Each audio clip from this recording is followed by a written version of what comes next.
The Midwest braced itself. A menacing storm system, vast and powerful, churned across the plains. Meteorologists watched with concern.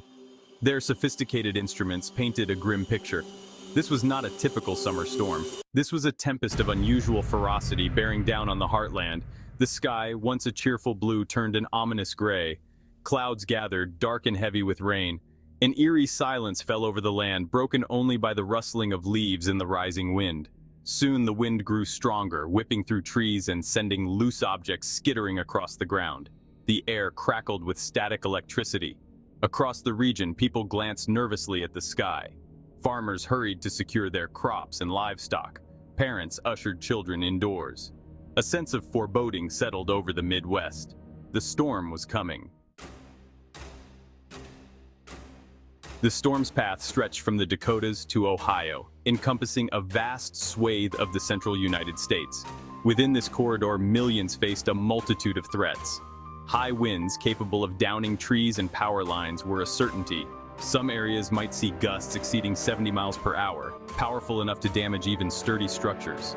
Hail, some as large as baseballs, posed another danger. This icy barrage had the potential to shatter windows, dent cars, and destroy crops. In the storm's path lay millions of acres of corn and soybeans, the lifeblood of the Midwest economy. A severe hailstorm could devastate these crops, causing billions in losses.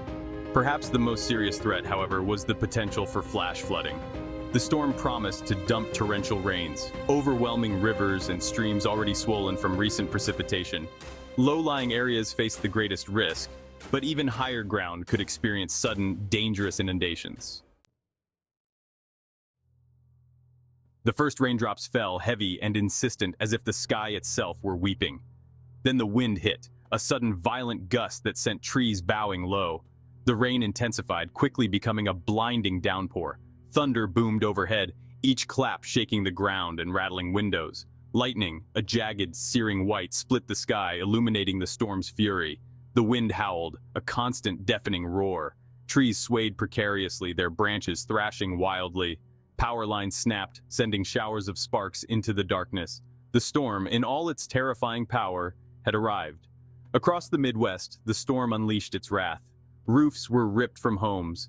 Cars were tossed about like toys. Rivers and streams, unable to contain the deluge, surged over their banks. The landscape, moments before peaceful and serene, was now a scene of chaos and destruction.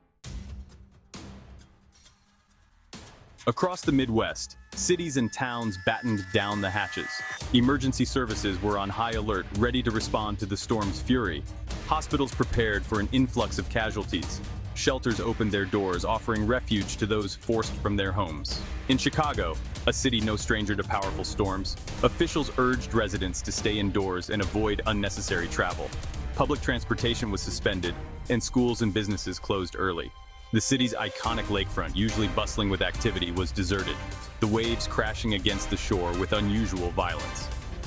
Further south, in St. Louis, the mighty Mississippi River threatened to top its levees.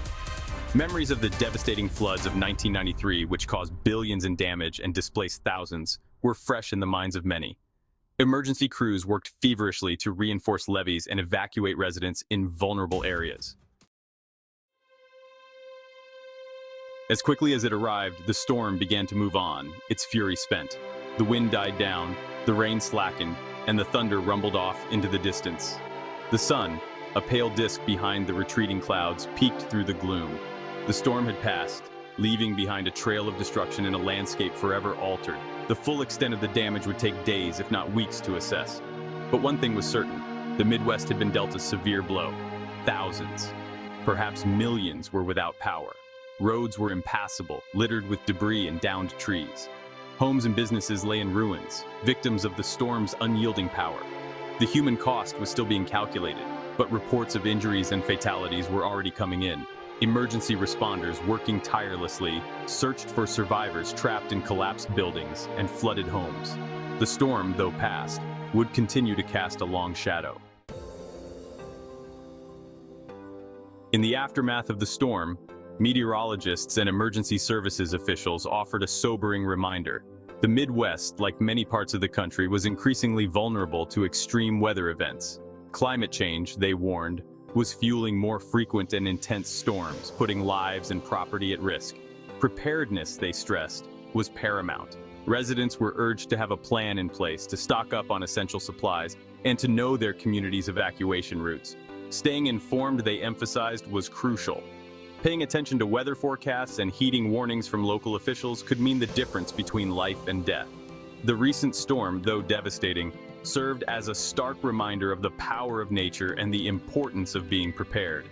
As the Midwest began the long process of recovery, the lessons learned from this storm would hopefully resonate, prompting greater preparedness and resilience in the face of future threats.